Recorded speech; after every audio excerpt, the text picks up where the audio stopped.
D'accord.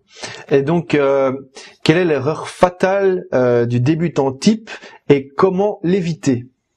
L'erreur fatale, je dirais, faire le petit chimiste chez soi.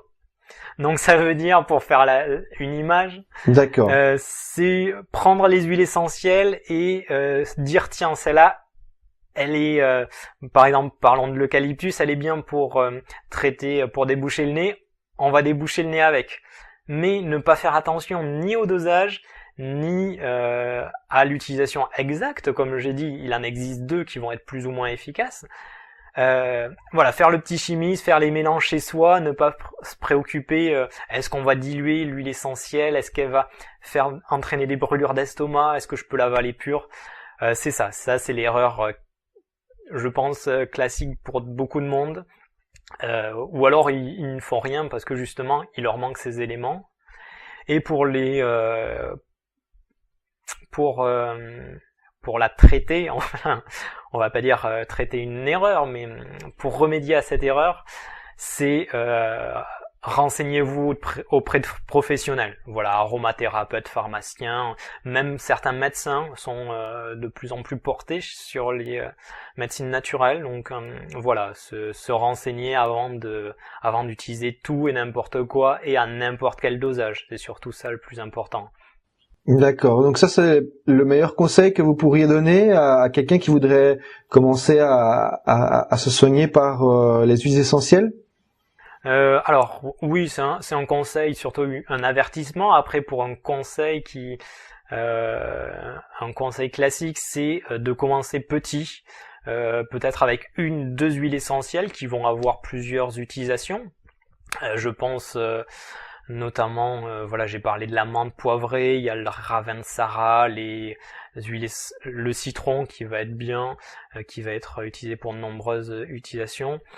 Voilà, commencer petit avec 1-2 huiles essentielles, mais vraiment approfondir, savoir à quoi elles servent, les dosages pour chaque pathologie, pour soigner chaque pathologie, et après, une fois qu'on maîtrise, passer à 1 ou 2 de plus. Voilà, y aller progressivement et ne pas vouloir tout connaître d'un coup.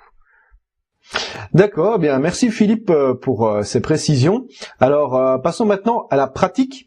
Est-ce que vous pourriez nous montrer quelque chose de concret, nous donner des conseils concrets que les personnes qui nous regardent peuvent utiliser chez eux, pratiquement, avoir des résultats rapides et concrets. Donc, est-ce que vous auriez quelques exemples d'huiles essentielles qu'on pourrait utiliser chez soi pour certains types de pathologies particuliers?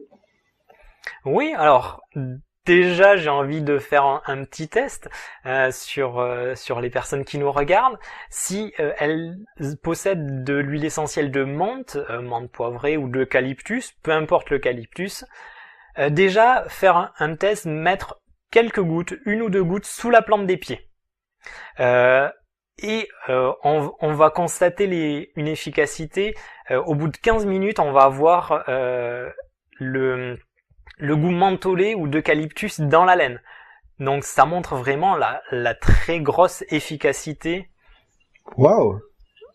Voilà, ça montre l'efficacité absolue des huiles essentielles. Donc ça, c'était le petit exercice amusant, fun pour commencer. Est-ce que ça chatouille les pieds aussi ou? Avec la menthe, ça peut faire froid. Ouais. D'accord. D'ailleurs, j'ai une petite anecdote. J'ai une collègue qui fait beaucoup de migraines dans ma pharmacie et elle utilise des fois la menthe poivrée. Alors une fois elle en avait utilisé et elle a répondu au téléphone. Malheureusement c'était pour moi le téléphone, donc elle me l'a passé. Et donc j'ai répondu, j'ai parlé quelques minutes et après je sentais l'oreille qui était au téléphone, un froid polaire, comme si j'avais la moitié du visage qui était au pôle Nord et l'autre moitié à Tahiti. Puis je me demandais pourquoi c'était. Et en fait, j'ai compris après, parce que j'ai senti l'odeur, qu'elle avait utilisé de l'huile essentielle de menthe et qu'elle avait répondu avec du côté où elle avait mis l'huile essentielle. Donc voilà, c'est puissant. Très puissant. Donc pareil pour les pieds, ça risque de faire un peu froid. Sinon, après des exemples vraiment concrets pour traiter des pathologies,